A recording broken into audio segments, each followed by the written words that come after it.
میکنن دوستان، امیدوارم که حالتون خوب باشه و میدونید که خیلی خیلی دوستتون دارم. پس با هم میریم برای حل مینی گیم امشب. بازی شروع میکنیم، پلی میکنیم و با حرکت این مهره آغاز میکنیم.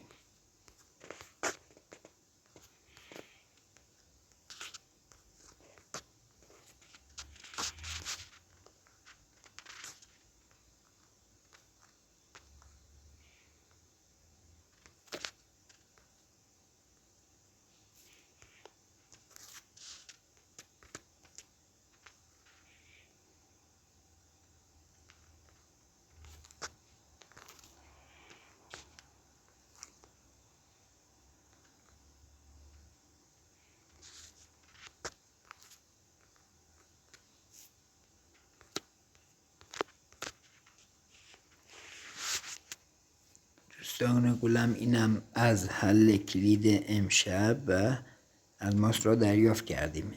امیدوارم که این ویدیو برای شما مفید بوده باشه و استفاده لازم را ازش کرده باشید.